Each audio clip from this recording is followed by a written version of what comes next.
I'm Judy and this is Irene. We'll be your moderators for today.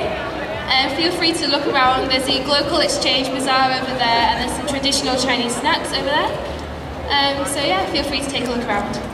So first up, we'll have an elderly choir, the grand singers from the Chief Baptist Church, the Zifu Zamsa Gaowu Zhengzhe Gaocheng Ban, to perform 3 pieces for us today. They're popular at elderly and nursing homes, as well as daycare centers, and have won awards at various local competitions. They'll be singing 5 songs for us today, namely 喜相見、歡樂人生、朝陽中、愛難曲、受難曲，唔好意思 and 上主最榮耀。May we invite the singers to come on stage now.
最受惠，無後退，快相信，莫遲疑，快樂常在生命裏為你添樂趣，福氣在基督裏。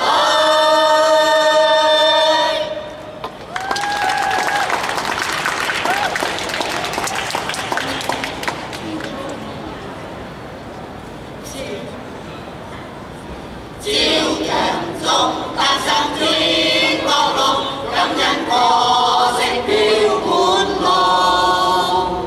心連心，共托主國度，帶入四處作宣告。演出一生，盡照主教導，輔助小初心，擺脫心濃濃，好往天之後，緊靠主。會達到彩雲間的放心氣象，交織繽紛的盼望，堅定堅固聯守望，一起發放會分光。我主恩光，黑暗中照亮，來為這世界驅走炎黃，願意守。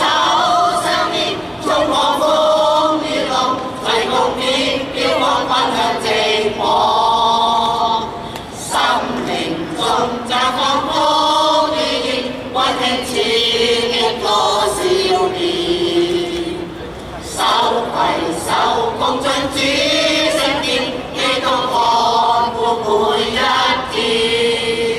願熱燈興起，主光美善，願屬天家的不在心流連，十架的心音，心裏緊記念，同明天傾出真愛在面前。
按着所定的日子為世人死，神嘅愛就此向我哋顯明了。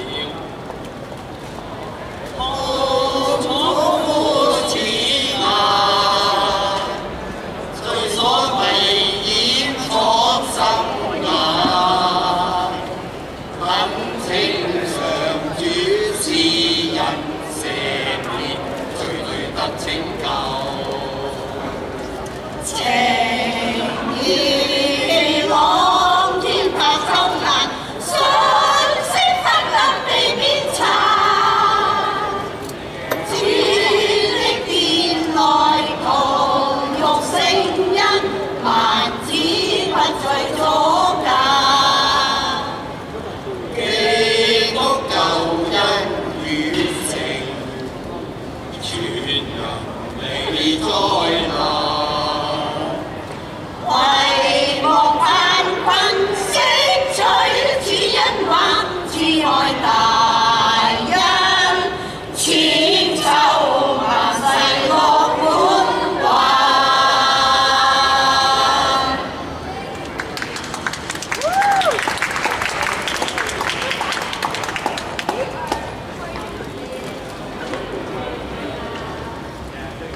千萬里，家家也相呼應，讚頌耶穌已獲勝，讚成，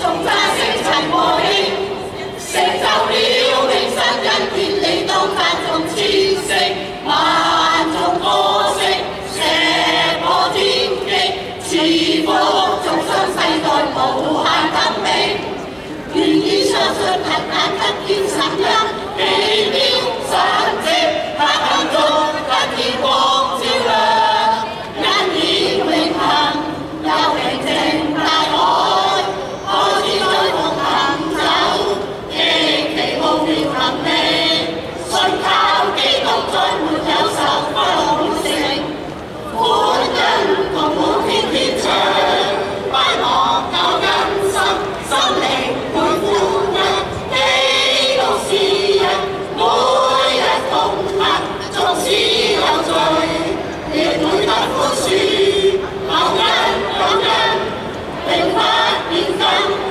大眾期望，快樂永同行，有朝得見父神，滿心興奮。齊來頌讚十架權能，無限善美，大愛流傳，琴弦樂品，共奏，共即，共聽，共唱，上主最榮耀。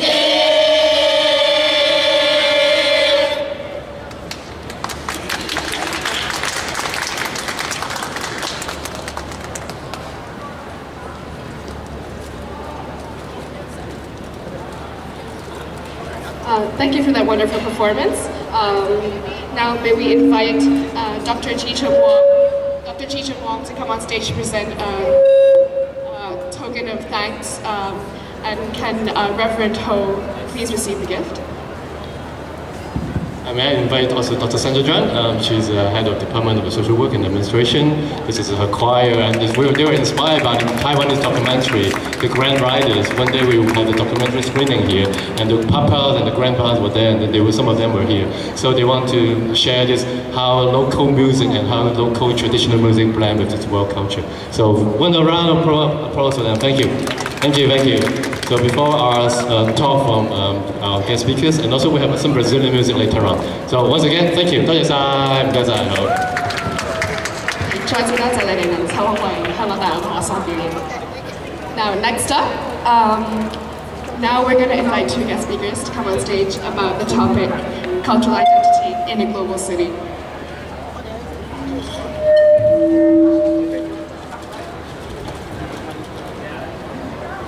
So, you always hear the term Old Hong Kong, but do you hear anyone describing us at present here in the New Hong Kong? What does the former term mean anyway? Our grandparents used to tell us both glamorous and harrowing stories about the Old Hong Kong, about junk fishing, the walled cities, munching on sugar canes, and how the neon lights used to be billboards upon billboards. Or how they would be sitting on their balconies, absorbing the rickshaws below, and the airplanes above, flying dangerously low to land at the old Kai Tak airport. However, much of these brilliant tidbits of Hong Kong identity are lost now. Look behind you, there's Starbucks. Look in front of you, local and non-local students mingling. We embrace a melting pot of local and foreign culture, not only from the Western world, but from the whole world. In this city, entailed in a world called globalization. Its nature is ambivalent. On the one hand, we see Hong Kong's dramatic progress over the near decades. But on the other hand, we see Hong Kong's valuable pieces of identity and traditions being eroded away. How then do we determine the cultural identity of a global city? Do we merit the city's cultural identity by the preservation of Chinese culture alone, or the aggregation of all cultures, regardless of origin? Today, we are honoured to have two guest speakers, Professor Lui Tai Lok and Professor Mathews, both experts on this field, to share their thoughts on this theme. Professor Lui is from the Department of Sociology in the University of Hong Kong and is also a well-versed author of a number of publications. He is a regular columnist in local newspapers covering Hong Kong and China's social political issues. Afterwards, we will have Professor Mathews, Professor of Anthropology at the Chinese University of Hong Kong. The topics of his research projects range from low-end globalization, cultural relativism, to globalization's implications on architecture and cultural perceptions of death. He has authored various books, such as his most recent work, Ghetto at the Center of the World, which is about the well-known Chongqing mansions in CUHK. And interestingly, Professor Mathews takes a liking to music, having recorded songs in the Hong Kong Silicon Orchestra. So, without further ado, we would like to invite Professor Lui on stage to share a few words on this topic.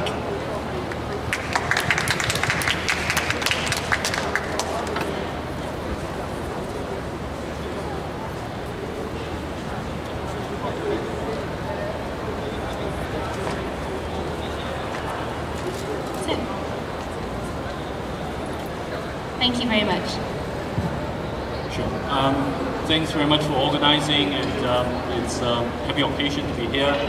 Not only just to speak in front of you, but also to see Gordon again. We've been collaborators, and I haven't seen this guy for probably 3 years. You've gotten older. I'm going to kick off first the topic on cultural identity in the global city. Quite honestly, when I received the topic, my first reaction as a sociologist, I would raise the issues concerning who are you referring to, and spatially, where would that sort of global flow or interaction to be taking place. On the issues about who are you referring to is simply that, when you have a chance to read Gordon's new book on Chongqing Mansion, for example, it's very interesting. I'm quite sure that 95% or 99% of people in Hong Kong well aware of the existence of Chongqing Mansion, but if you really interview the locals, I'm pretty sure that less than 80% of the people have ever been inside Chongqing Mansion, not to mention about having food or going to the restaurant there, not to talk about staying in one of those hostels, not to mention about interacting with people actually living and hanging around Chongqing Mansion, but just being there in the doorstep, I think it's just less than 75%, 80% of people. Thanks to the establishment of the general education program and the liberal studies in our curriculum in secondary school and universities. So as a result, again, if you read Gordon's book, then you find his description of some teachers bringing students, going there and interviewing people and finding Chongqing Mansion as a site of globalization within Hong Kong. But quite honestly, in Hong Kong, same in other global cities as well, we have global cities, but we also have places which are very global, but doesn't mean that the local would get into those space and those areas. And doesn't mean that the locals are always interacting and mixing with people coming from outside.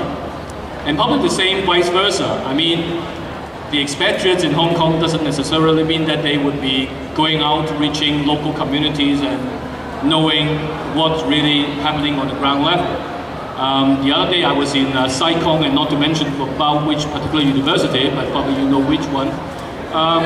I was talking to one of the experts, and they talk about, one of the big things that they want to do is public policy research and so on and so forth. And before my departure, I have a joke with him saying, look, if you stop driving today and try to take a bus, I'm pretty sure that you have difficulties in going to Choi Ho, because you never know how to get on a public bus. And probably he actually laughed and trying to cover his embarrassment by agreeing to my statement that probably he doesn't really know how to get to Choi Ho and get on the MTR. But anyway, the point is, in a global city, of course, we have a mix of people. Sometimes a city may appear more global than what really is that you find within the city in terms of its social fabric, and also in terms of the intensity of people interacting among each other. In the case of Hong Kong, I think it's actually very interesting that we have a place which is very, very global, very well known to the local, but most of the locals would probably stay away from it. Well, that's who are you referring to, and spatially, which parts of the city that we are talking about, and so what cultural identity you would like to look into. The other interesting thing, of course, is what exactly do you mean by local? I do think that in the context of Hong Kong, the meaning of local is actually has been developing. I mean, it's been evolving, it's been changing, and so probably my own perception of what constitutes the local would be quite different from you guys, you know, being young and growing up in Hong Kong after the 80s and after the 90s. For instance, for me, to a very, very large extent, Hong Kong is always a place of somewhere in between of places. I grew up in a community called North Point, which have a lot of migrants coming from Shanghai and Fujian in the 50s and 60s and 70s. So I grew up in a community that most of the time people would speak in their own dialect that I've never heard of, never know the exact meaning of the dialect.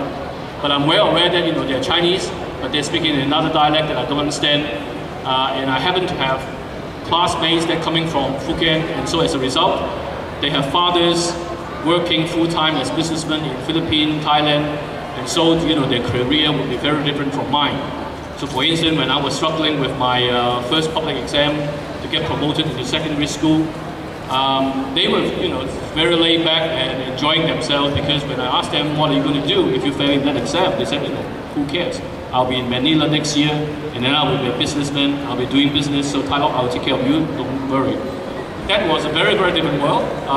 It's a world of migration and so on. So when I go back home and discuss with my parents, saying, you know, I have classmates who are migrants, they would go to Southeast Asia, and then of course my parents reminded me that, you know, we also come from mainland China, we are migrants as well, and then we have a lot of relatives in Vancouver, in different parts of the world. It is mainly because, you know, Hong Kong and Chinese from, you know, various parts of China going through Hong Kong, we always have this sort of connection with overseas communities. And in fact, if you look back to the history of Hong Kong, of course, Hong Kong was once the springboard for a lot of migrant laborers from China going abroad. And then, you know, upon the termination of their life, you know, when they pass away in overseas communities like San Francisco or Sydney, actually, because of the Chinese traditional practice, after they pass away, they would like to have themselves buried in mainland China back to the hometown. So in fact, in the 19th century, one of the interesting things about Hong Kong is most of the overseas Chinese dead bodies and the coffins actually being transported back to Hong Kong and then going to their hometown. So Hong Kong has always been a place where you see all these networks and connections and so on and so forth. So when I was a teenager, I'm aware of my classmates have connections with Manila, Thailand, Bangkok, and so on. And then, you know, I was a big fan of a very famous comedian in Hong Kong whose name is Singapore. I used to think that he's Hong Kong Chinese, but he turned out to be a Singaporean, but very famous in Hong Kong as well.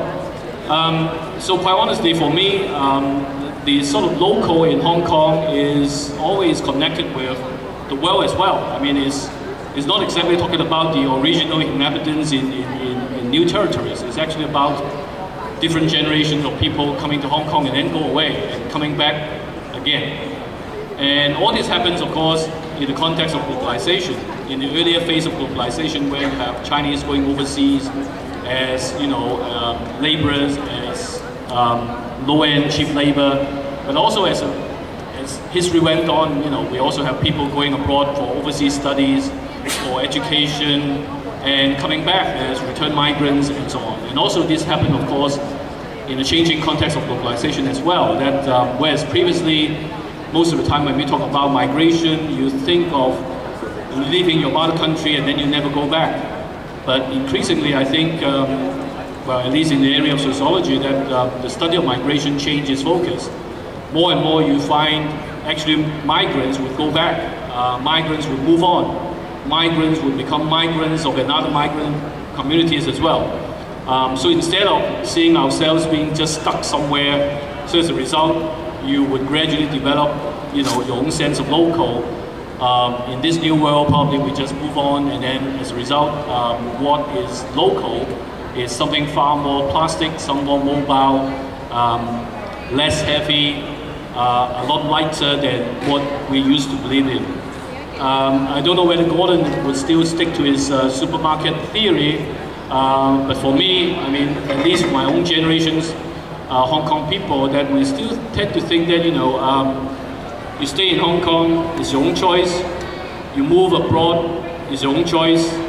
You may choose out of various reasons, but it's your own life, so you don't need to take it overly seriously.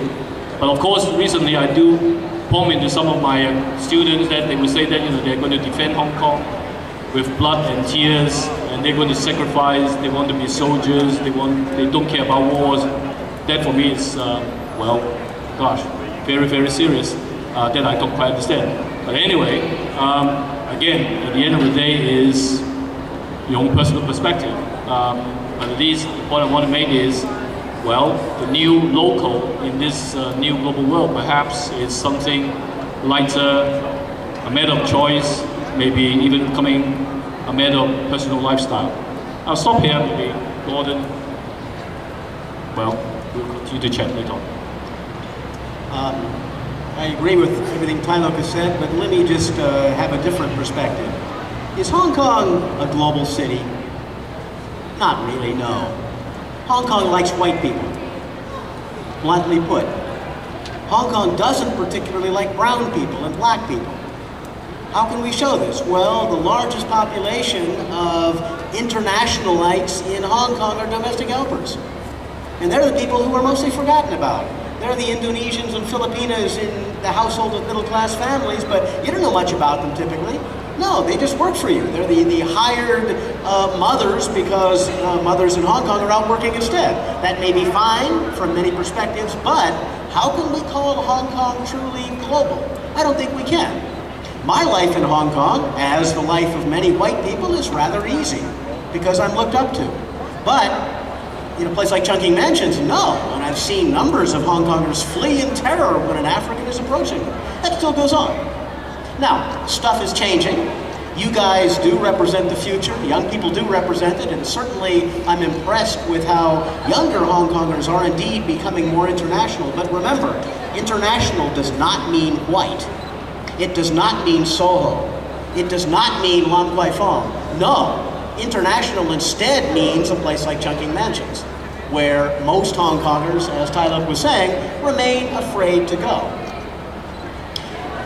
Things are changing, and Chungking Mansions is changing. Certainly Hong Kong is changing in the appreciation of people from around the world. But remember, one key Hong Kong value is wealth. Hong Kongers like those who are wealthy and sophisticated. And so, again, the blacks and browns that we see in a place like Chungking Mansions are not part of that equation. They're left out, and that's too bad.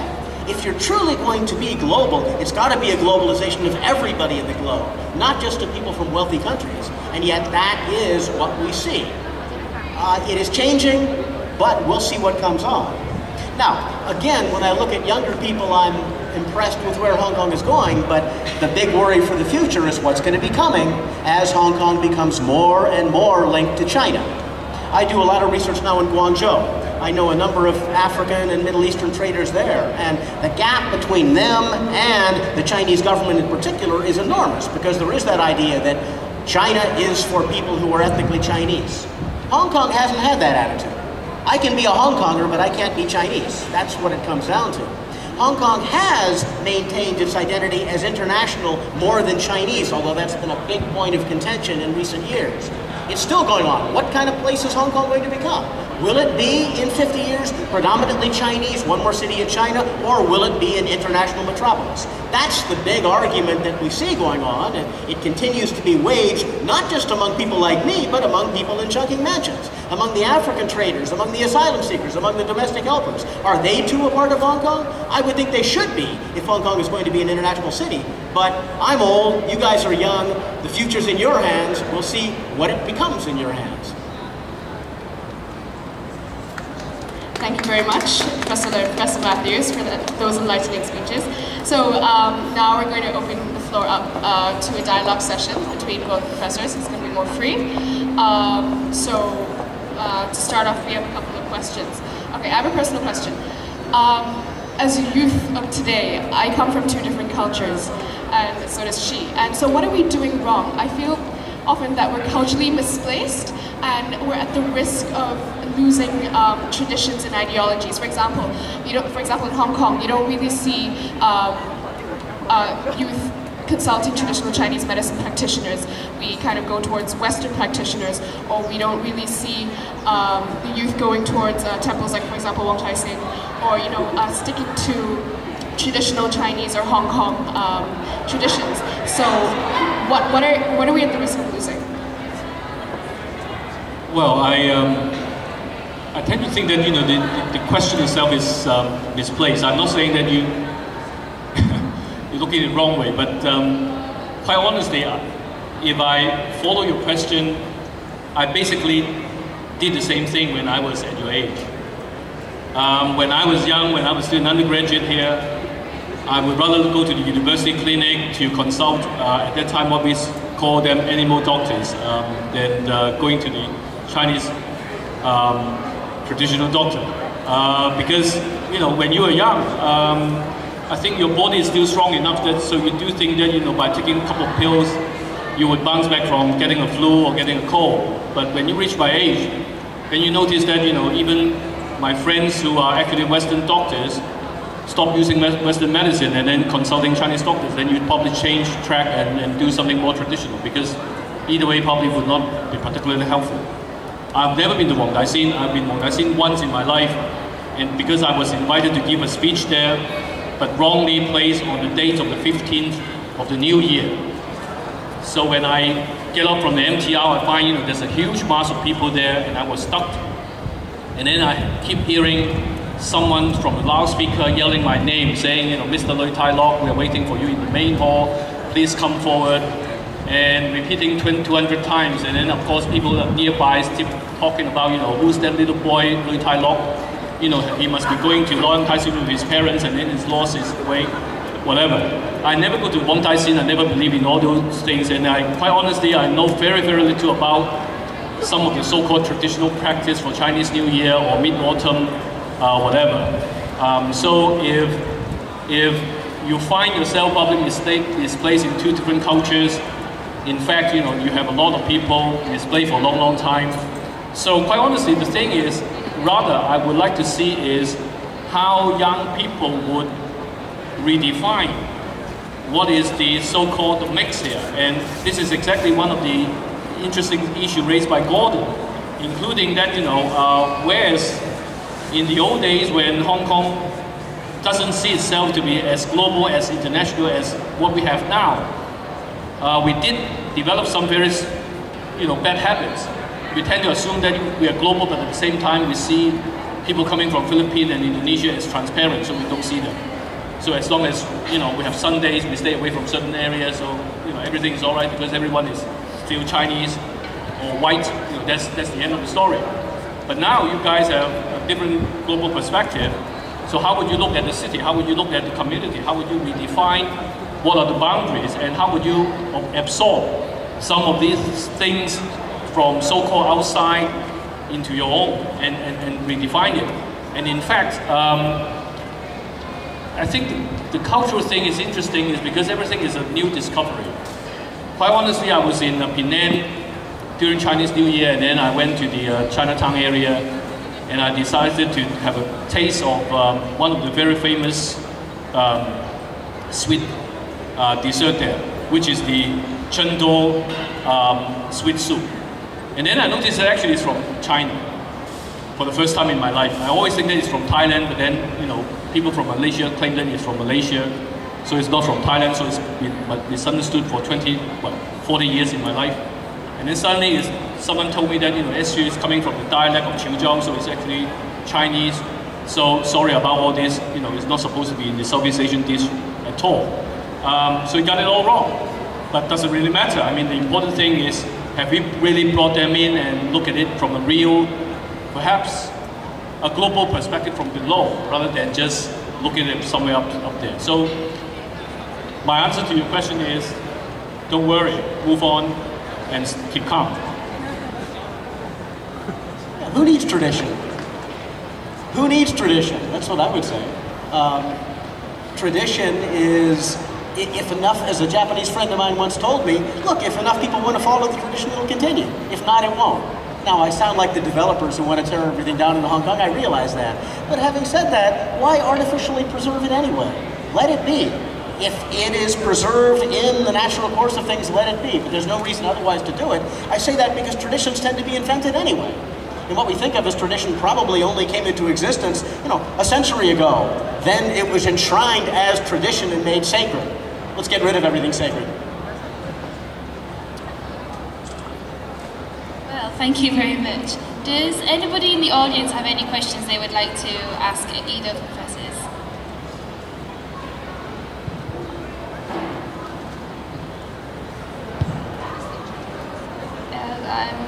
My name is Patricia. I'm now studying in the Urban Planning Department. I'm from the Faculty of Architecture, and actually I did study in a course, common core courses. This is studying about globalization, and I'm interested about whether there is a question: is it globalization existing? And for me, globalization is always existing since ancient times, but it's just now. Due to the technological advancement, I think everything changes in the speed. But I think it's not a new trend, it's an old trend. It's always existing, it's always revolutionary because year by year people die, people come in, we grow, and sometimes I felt myself, I'm a traditional mind, but I have a very globalized environment in terms of study, because our school really tend to push us to learn. If things in the curriculum, globalization seems to be a very new thing, but I think in ancient times it's already been studied. And sometimes I feel because I'm born in Hong Kong, I think the colonial time still continues. I'm like in a river mouth, and it's between the sea water and between the fresh water, and I'm just between it. I have the Western view, and I both have the Chinese view from my grandparents. I have it's just like a geographical description that I'm not constrained by anything. I think I still have the choice. Okay, about globalization, sorry, I'll jump in.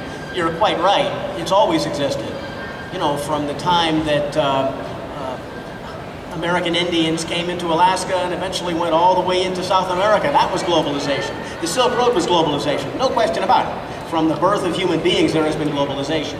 Some new things have happened, though. One new thing that happened, as you know, was when the Berlin Wall fell, when the Soviet Union collapsed, you no longer had two separate ideologies. You had one capitalist world that took over everywhere except for North Korea, as you know. So that is when globalization really came into the popular media. Secondly, new technology is pretty extraordinary. Chunking mentions, I see it all the time. Somebody gets their mobile phone, you're calling back to Africa, you're calling anywhere. The fact you can do this. When I was younger, I remember a long-distance phone call meant somebody had died. When I was living in Japan in the early 1980s, I remember getting a phone call from home and thinking, wow, who is dead? Because it was so rare and unusual. Now, it happens constantly. I've taken African traders on a tour of Central, and they're on the phone the whole time back to Dar es Salaam saying, wow, here's an escalator. I've never seen one like that before. But it's all by mobile phone. That's what we see.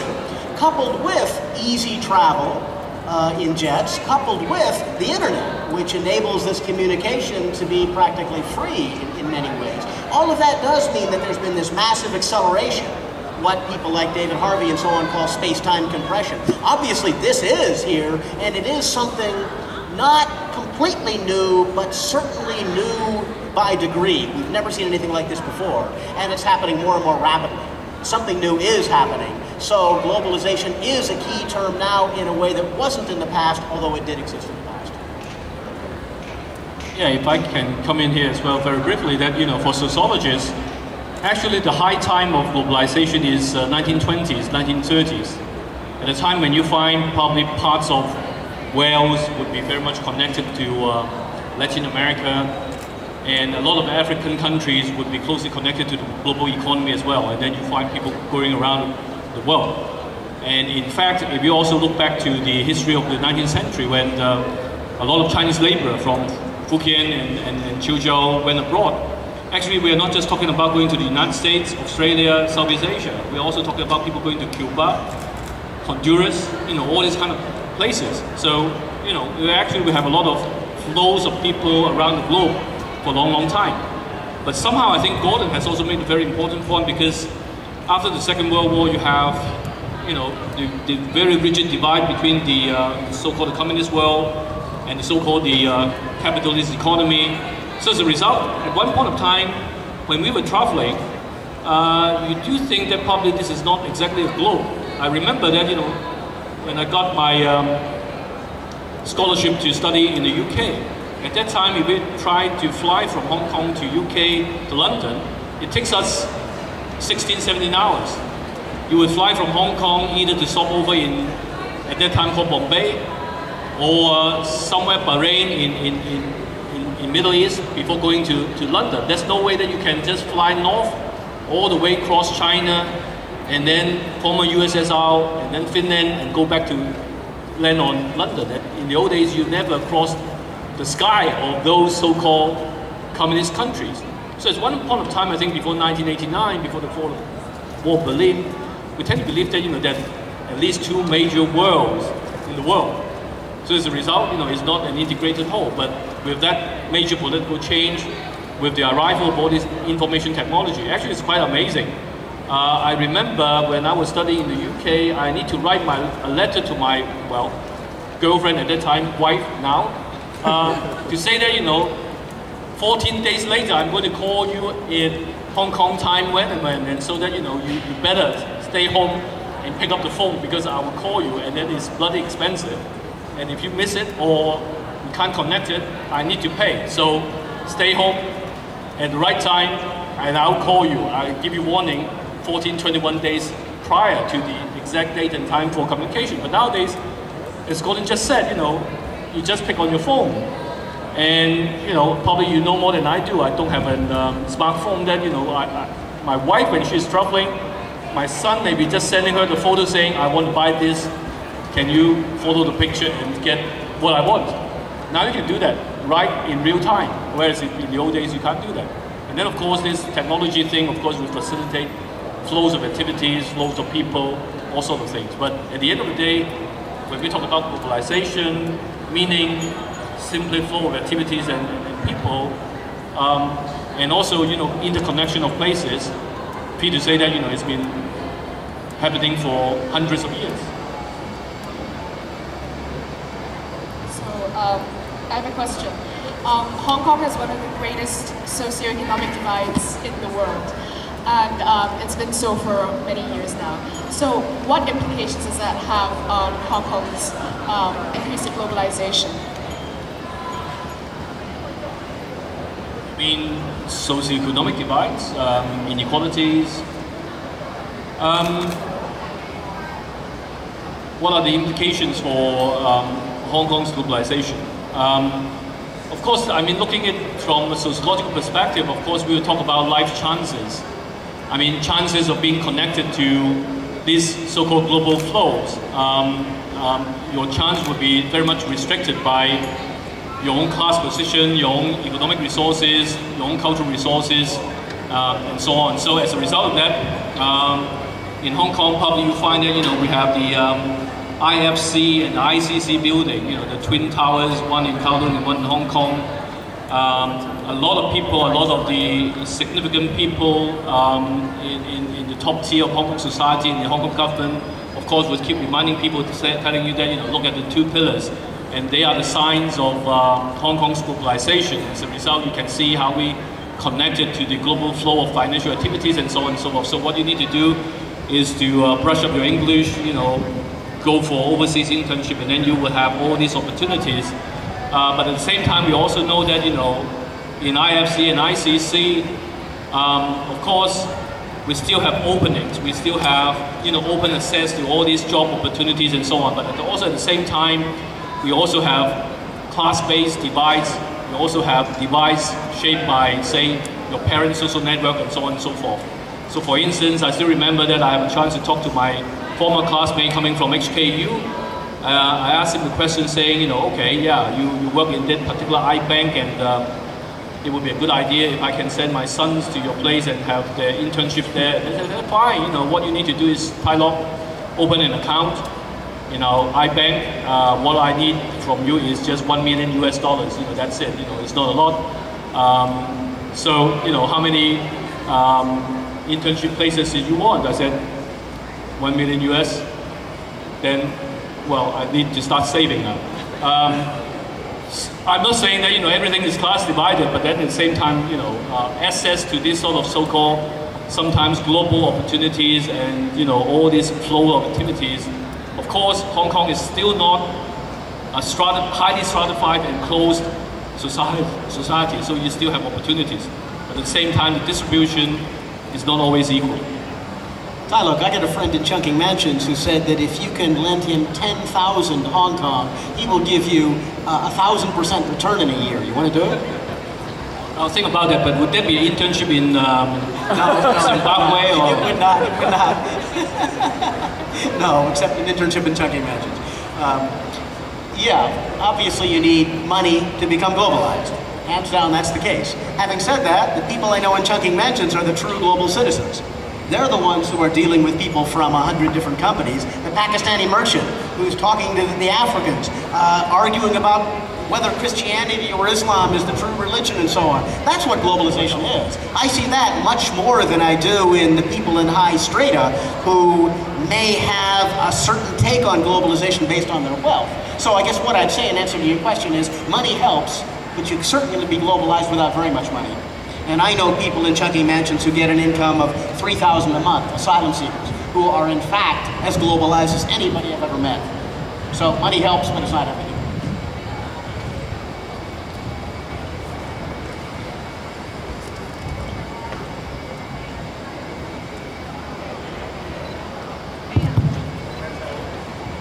So I have a question about what do you think about the future of Hong Kong identity?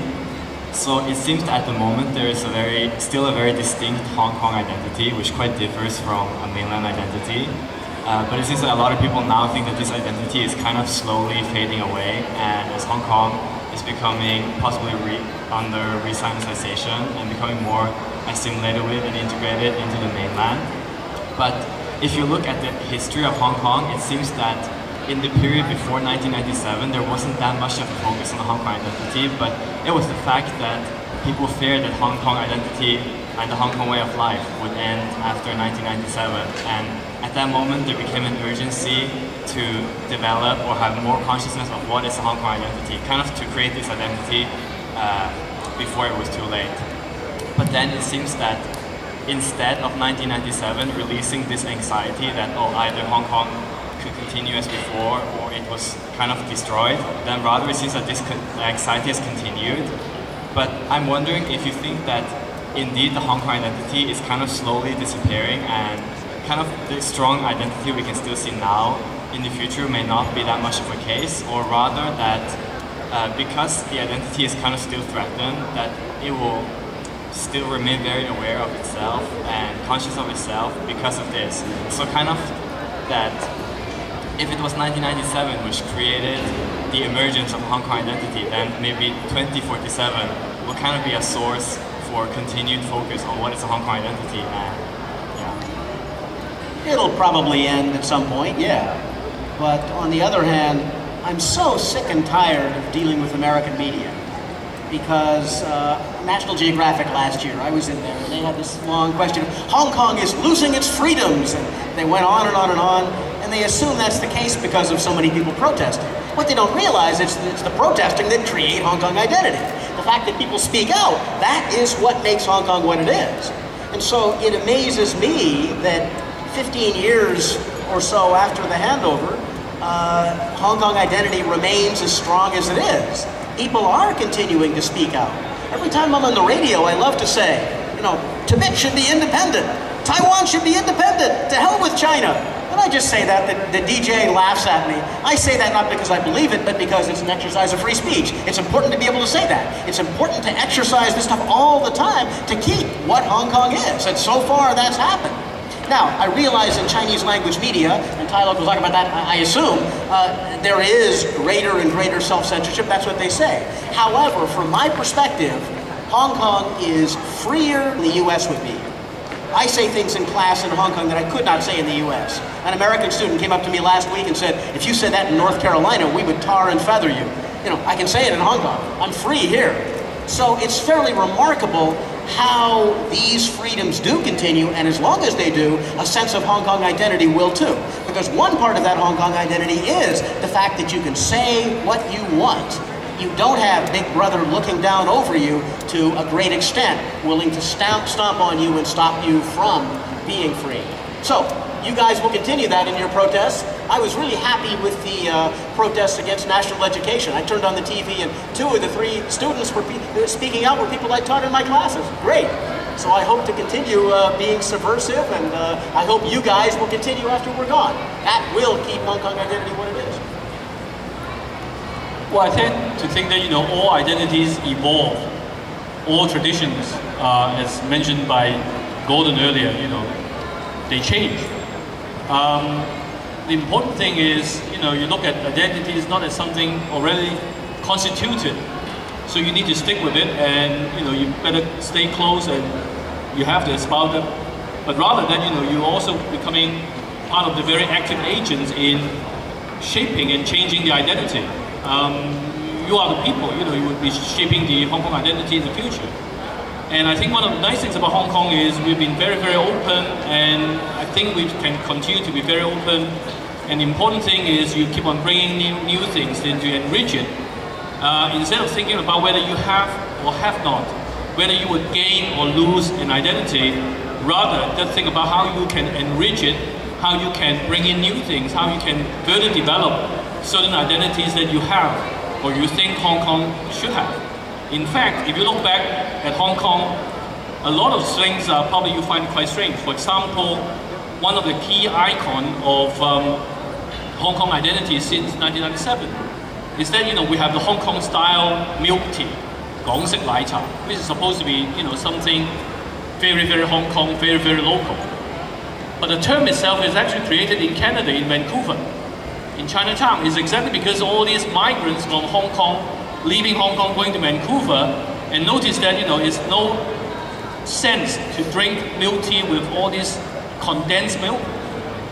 So then they go back and find that they want to have a stronger tea, so they have to go back with all this, using the so-called silk stocking to brew your tea and so on and so forth. So as a result, you have that icon brought back, in fact, from overseas into Hong Kong, and then you recreate it and becoming something very, very dear to you. So at the end of the day, I think whether Hong Kong identity will continue or not, the important thing is, a point that mentioned by Gordon earlier again, is if you like it, if you espouse them, if you cherish them, you continue to practice them, then of course it will survive and then it will flourish. If you just talk about it, think that you like it, but you never practice it, you think that it's very important, but in fact, in your everyday life it's totally insignificant, then it will die, it will go away. And I don't think that it's important to say that, okay, because Lui Tai Lok in 1997 he has written up something like this, so we have to stick with that idea. I don't think it matters at all. Nor would it be important simply because Gordon Mathews has once said about what this marketplace idea of identity, and then that the book that Learning to Belong to a Nation got to be read. Forget about all those things. I mean, things move on. Things will be changed. The important thing is you are part of that change. That will be more important.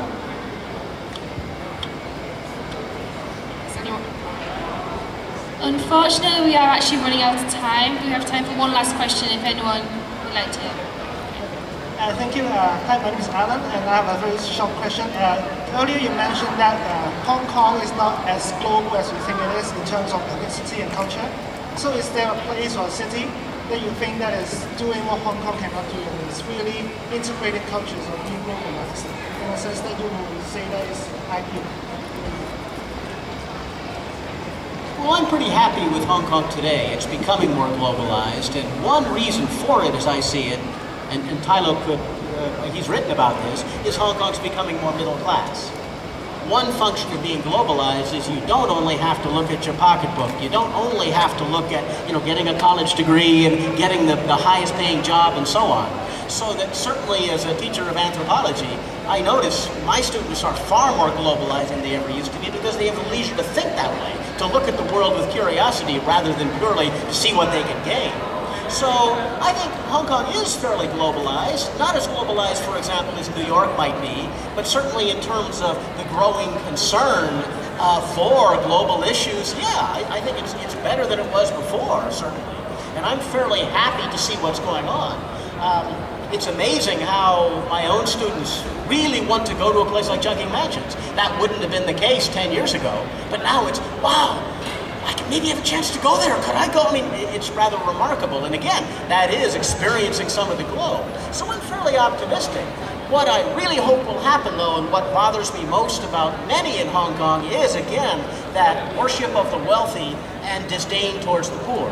But in fact, the world comprises of the people who have been lucky and those who haven't. And I would love to see an appreciation for all rather than only for those who are better off. That's what I really was trying to talk about, and I think that's beginning to happen. At least when I look at young people it is, people like you. I hope that's beginning to happen, but as an optimist, I think it probably is. So, again, I think Hong Kong is becoming more global in the broadest sense of that term. Not simply global for the higher-ups, but global for those below as well, economically. And that's a very good thing, I think. A very quick response is, well, instead of finding a place, finding, a benchmark, a fixed benchmark that we can compare to, rather I would tend to think that, where or which direction that, Hong Kong can be further improved. Quite honestly, I mean, a lot of global cities, a lot of places, they may appear to be very global, but deep down, of course, they have their own limitations, they have their own problems. Quite honestly, when I was a postgraduate student, when I went to eastern part of London to watch a game of West Ham versus Manchester United in Upton Park, when I finished the game and West Ham lost the match, when I walked back to take my tube, quite honestly, I was quite scared because anytime I would be beaten up by people because you're non-white, you're not expected to be hanging around in Upton Park. Last time when I was in Upton Park watching the game, well, a lot of non-white becoming the majority of that club supporters, which I find quite amazing. So in fact, the point I want to make is, in other global cities, of course, you will also find sometimes racial discrimination, you also find segregations, you also find differences and so on and so forth.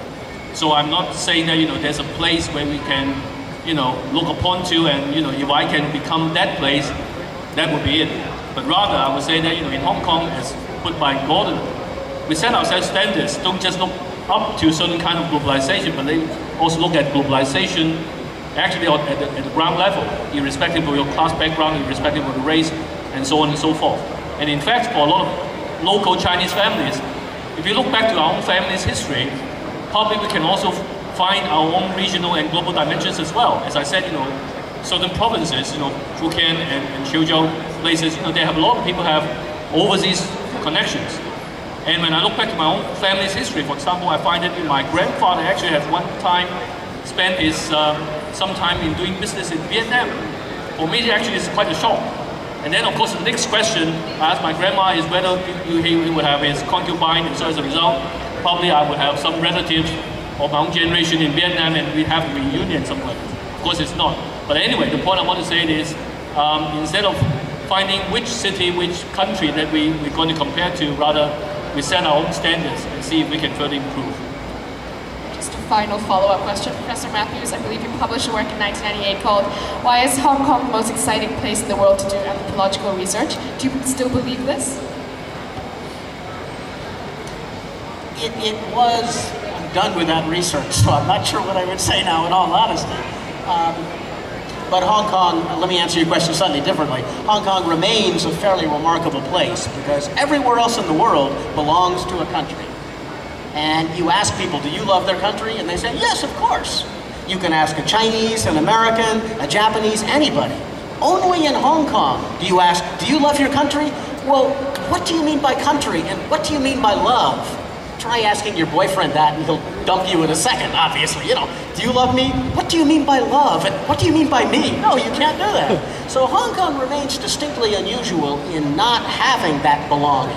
It's slowly developing it, and Hong Kong is becoming a normal place in terms of having this state identity, but it's resisting it rather largely. I personally believe love of country is profoundly dangerous, and I wish nobody loved their country. The world would be a better place that way.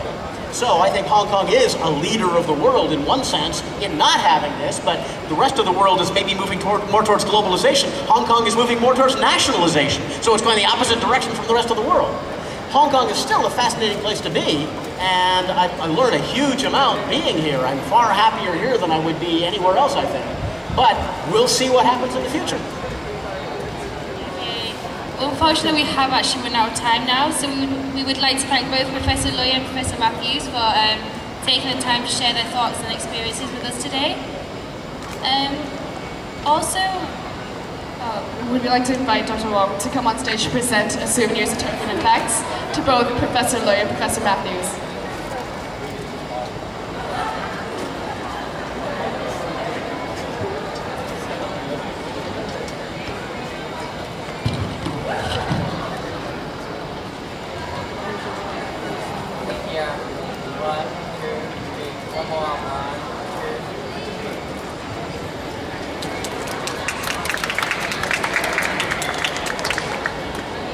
Now, for the second musical event of the day, may we introduce Dr. João Marcos Mascarenhas, an alumni of the Department of Music from the University of Hong Kong, to perform some jazz for us today.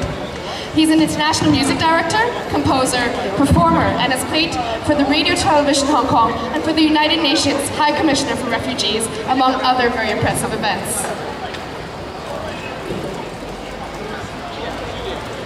He's just setting up.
Hello. Thank you very much. First of all, I would like to thank you, Chin Chung, my friend, who is coordinates this entertaining and this fantastic festival about global and globalization. First song I just played is called Just the Two of Us, just me and my music. I would like to offer to all the students in Hong Kong that are looking for some kind of knowledge in this excellent institution. By the way, is there someone from the music department here? Music department, my love department. No, anyway. Good to know that. Guys, next song I would like to play, since everyone was talking about tradition, and I forgot to introduce myself. My name is João, I'm from Brazil. Today I'm going to be performing a few jazz songs for you, according to the time. Let's see, how much time you have, Chin Chung? Half an hour? Really? Okay. Next song I would like to play is something related to the American jazz tradition. It's called I Love You by George Gershwin. You need some help from my iPod now. I could not bring my band, so I brought only the drummer and the bass in my iPod. Let's see if this will be working.